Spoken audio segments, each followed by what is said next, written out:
स्वीकार कर रही हैं। अब आप बोलेंगे मैं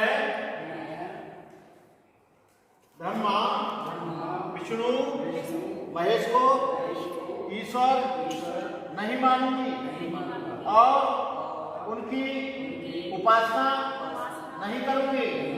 मैं राम और कृष्ण को ईश्वर नहीं मानूंगी और न उनकी उपासना करूंगी।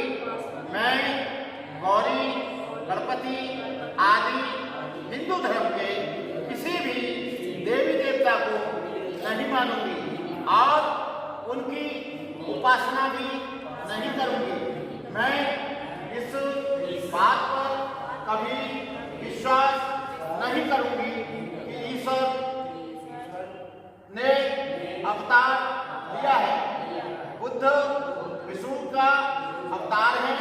ये झूठा और भ्रामक प्रचार है, ऐसा मैं मानता हूँ। मैं श्राद्ध पक्ष नहीं करूँगा, पिंडदान नहीं करूँगी। मैं बौद्ध धर्म के विरुद्ध कोई भी आचार कर्म नहीं करूँगी। मैं कोई भी क्रियाकर्म ब्राह्मणों के हाथों से नहीं करूँगा। मैं मानती हूँ कि सभी मनुष्य समान हैं। मैं समता की स्थापना करने का प्रयत्न करूँगी। मैं बुद्ध द्वारा बताए अष्टांगिक मार्ग का पालन करूँगी। मैं बुद्ध की बतलाई 10 पारमिता का पालन करूँगी। मैं प्राणीवाद पर दया करूँगी तथा उनका लालन पालन करूँगी। मैं चोरी नहीं करूँगी। मैं कोई भी गलत कार्य नहीं करूँगी। मैं झूठ नहीं बोलूँगी। मैं शराब नहीं पीऊँगा। मैं प्रज्ञाशील और करुणा इन बौद्ध धर्म के 3 तत्वों का समन्वय साधकर अपना जीवन बिताऊंगा। मैं अपने पुराने मनुष्यवाद के उत्कर्ष के लिए हानिकारक होने वाले और मनुष्यवाद को असमान तथा नीच मानने वाले हिंदू धर्म का परित्याग करती हूँ और बौद्ध धर्म का स्वीकार करती हूँ। मैं विश्वास करती हूँ कि बौद्ध धर्म ही सधर्म है। मेरा नया जन्म हो रहा है, ऐसा मैं मानती हूँ। यहाँ पर मैं बुद्ध की शिक्षा अनुसार बर्ताव करूँगा, ऐसी प्रतिज्ञा करती हूँ। साल साल साल। अच्छा, बहुत अच्छा हो गया।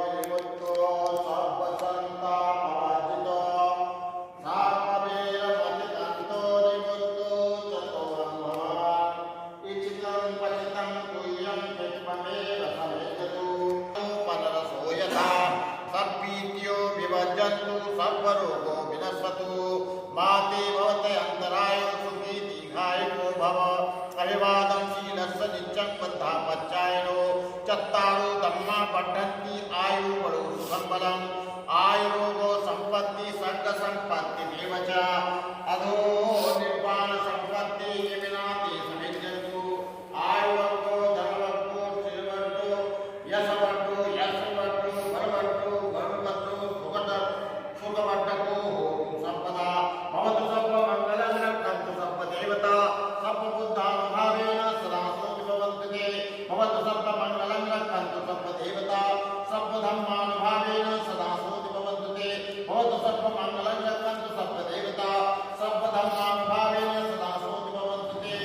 साधु साधु साधु।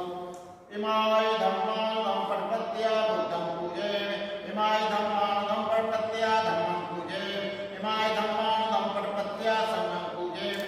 अध्यायमाय प्रपत्या जातिजरा मरण महापरमच्च स्वामी अमिना पुण्यकम्येन मामे बालसमागमो सतं समागमो होतु यावनि प्राणपत्या देवो वस्तुद्वारेण सत्सम्पत्ति हेतु च शीतो भवतु लोको चिराग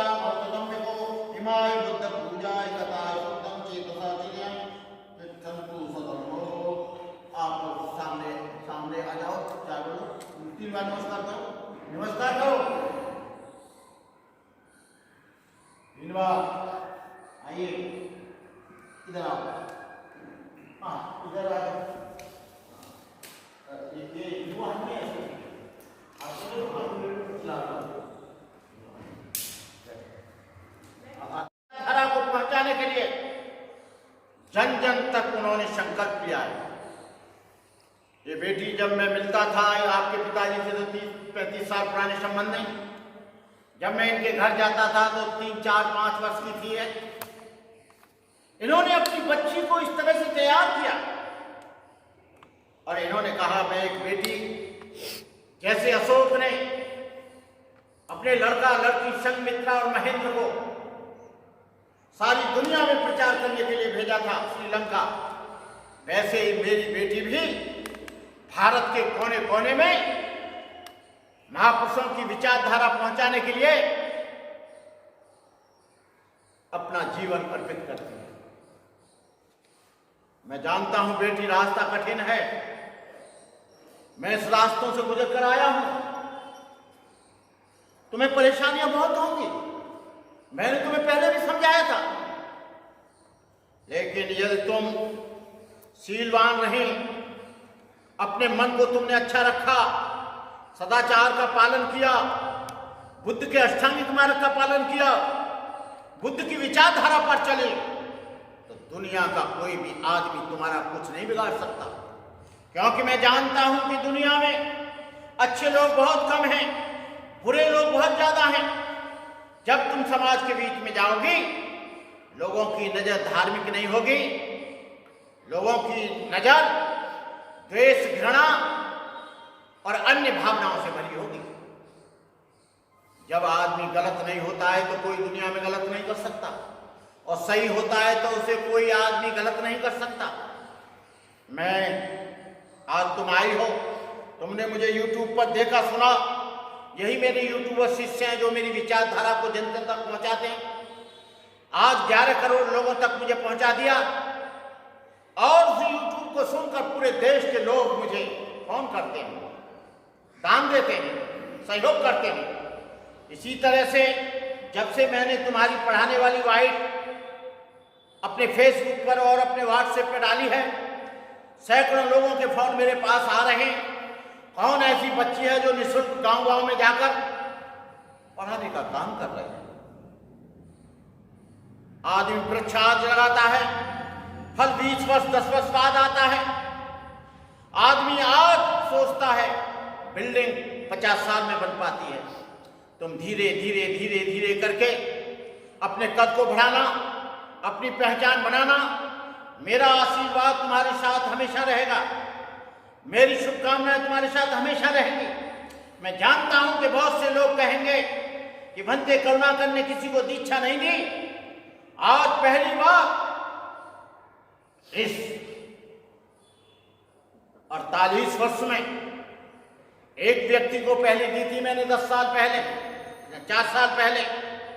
आज मैं तुमको दे रहा हूं, लेकिन तुमको जैसा मैं शिष्य बना रहा हूं वैसा कोई और नहीं बनाया। तुमने अपना जीवन धर्म के लिए दिया है। बहुत से लोगों ने दीक्षा केवल अपने घर में लेकर, अपने बच्चों को पालकर अपने घर में रहते हैं। तुम भी अपने घर में रहती हो। तुम्हारे पिता ने तुम्हें फ्रीडम दी है, और जो फ्रीडम दी है अपने पिता की आशाओं पर पूरी खरी उतरना, तब मिशन पूरा होगा। और मैं रामकिशोर जी से फिर पुनः से पूछूंगा कि तुमने इतना कड़ा संकल्प, तुम्हारे पास एक ही लड़की है, लेकिन धर्म के लिए, बहुजन विचारधारा के लिए तुम्हें दिखता नहीं है कि संसार में कितना कठिन है। मैं आपसे पूछना चाहता हूं, फिर दोबारा बताएंगे, क्या आपको पूरा विश्वास है कि बेटी को आपने धर्म के लिए आगे बढ़ाया है? क्या पूरा समर्पण है कि धर्म का वो काम करने के लिए आपने उसे आशीर्वाद दिया है? लीजिए बताइए। ये बहुत महत्वपूर्ण है। मैं रामकिशोर बौद्ध और अपने सभी सोशल मीडिया के साथियों को धन्यवाद देता हूं कि आप लोग यहाँ आए और भंते जी का मान सम्मान रखा। और मैं पुनः बताना चाहता हूँ, मैं ओमदेव जी को भी जानता हूँ, गजेंद्र जी को भी जानता हूँ, और आप तीनों लोग आज नए आए हैं, आपको भी मैं जान जाऊँगा। तो कहने का मतलब ये है कि धम्म एक ऐसी खजाना है, ये कभी ख़त्म नहीं होता, लेकिन इसको संभाल कर रखना पड़ता है। ये ऐसा बीज है, अगर उपजाऊ भूमि में डाला जाएगा तो ये बहुत ऊंचाइयों तक बढ़ेगा। सम्राट अशोक ने इस बीज को डाला था और हमारे देश के अलावा उन्होंने Sri Lanka, Cambodia, Manchuria, Vietnam, Laos, Thailand आदि देशों में अपने धम्मा मैत्री बनाकर मंत्रियों को भेजा था और वहाँ पर उन्होंने धर्म का पौधा पहुँचाकर इस धम्म को आगे बढ़ाया था।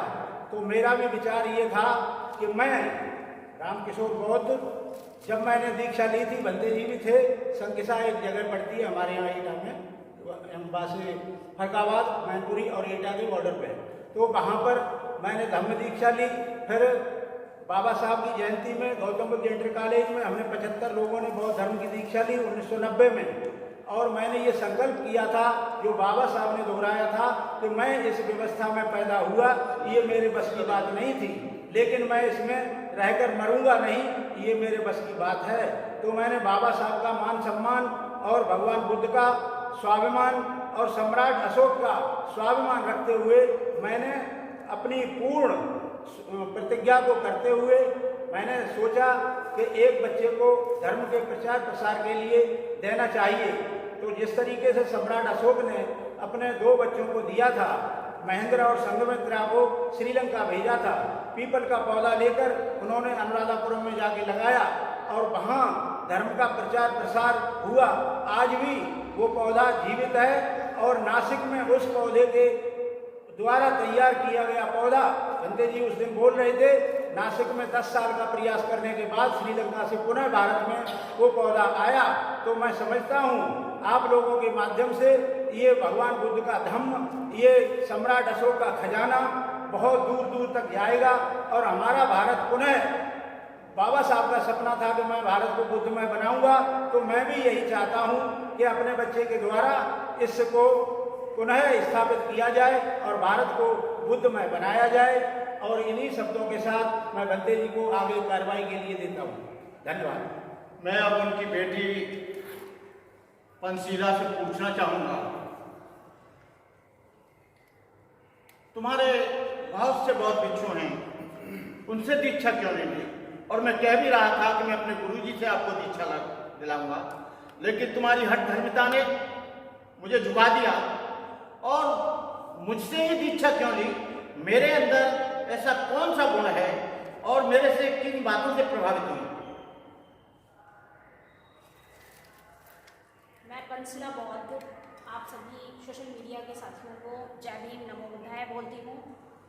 और गुरुजी ने जो क्वेश्चन पुट अप किया है मेरे से कि आपने मुझसे ही दीक्षा क्यों ली, तो गुरुजी के अंदर एक ऐसी क्वालिटी है जिसको आप लोग यूट्यूब के माध्यम से देखते ही होंगे, ठीक है। बोलने का जो तरीका है और जन जन तक बौद्ध धर्म पहुँचाने का जो उनका नज़रिया है वो बहुत ही अच्छा है। इसके अलावा मैं गुरुजी के हाथों में ही गोद में खेल करके बड़ी हुई, बहुत छोटी थी मैं तब गुरुजी मेरे घर जाया करते थे। और आज मेरा 26वां जन्म दिवस भी है, तो आज मैंने अपने जन्म दिवस के मौके पर गुरुजी से जो है दीक्षा ली है। और आगे जो मेरे पिताजी ने समर्पण किया हुआ है धम्म के लिए, जैसा कि उन्होंने बताया कि धम्म एक खजाना है, तो मैं इस खजाने को हमेशा बरकरार रखूँगी। और गुरुजी की जो चीज़ें थी, उन्होंने कहा कि संसार में बहुत सारी कठिनाइयाँ आएंगी, बहुत सारी परेशानियाँ आएंगी, तो परेशानियाँ मैं देखूंगी, आएंगी बहुत, लेकिन मैं उन सबका सामना करूंगी और धर्म को आगे बढ़ाऊंगी, जन जन तक पहुंचाऊंगी। अब मैं पंसीला का जन्मदिन भी है और आज दीक्षा भी ली है। उस शुभ अवसर पर मैं पंसीला को एक मूर्ति देकर, वो धम्म का काम कर रही हैं, उनका अभिनंदन, उनको आशीर्वाद, उनको मंगल कामनाएं देता हूँ। ये मैं तुमको ये बुद्ध दे रहा हूँ, मेरे पास तो कुछ नहीं है, और तुम बुद्ध को, धम्म को, संघ को समर्पित हो और तुम इस बुद्ध को बचा कर रखना, बुद्ध की विचारधारा पर चलने का प्रयास करना, बुद्ध के संदेश को जन जन तक पहुंचाने का भरसक प्रयत्न करना, अथक परिश्रम करना। मेरा आशीर्वाद, दुनिया क्या कहेगी क्या नहीं कहेगी, मैं इस बात की परवाह नहीं करता। मैं भी बड़ा अटूट व्यक्ति हूं। मैंने भी इस अपने जीवन में 48 वर्ष के भिक्षु जीवन में बहुत दुख, परेशानी, अपमान, बेइज्जती, अभाव, भूखा प्यासा रहकर भी मैंने पीछे मुड़कर नहीं देखा। बेटे, मैं आज तुझे अपना बच्चा मानकर तुमको विश्वास दिलाता हूं कि मेरा आशीर्वाद, जब तक मैं जिंदा हूं, मेरा आशीर्वाद तुम्हारे साथ है। अब ये बुक्स हैं बाबा साहब की, इनको तुम पढ़ना। बाबा साहब मूर्तियों में नहीं है, बुद्ध भी मूर्ति में हमारे प्रतीक हैं, आदर्श हैं, लेकिन इन किताबों में जो खजाना है, जो ज्ञान है, इसको पढ़कर तुम लोगों में बांटना। लीजिए। हाँ?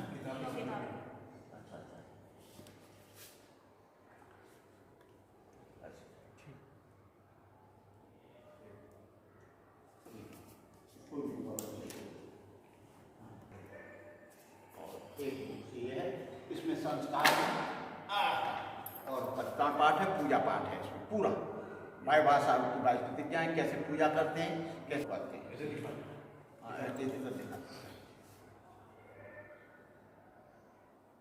सामने भी ठीक है। आपको हैप्पी बर्थडे। आप मिठाई सब लोगों को, हमारे युवाओं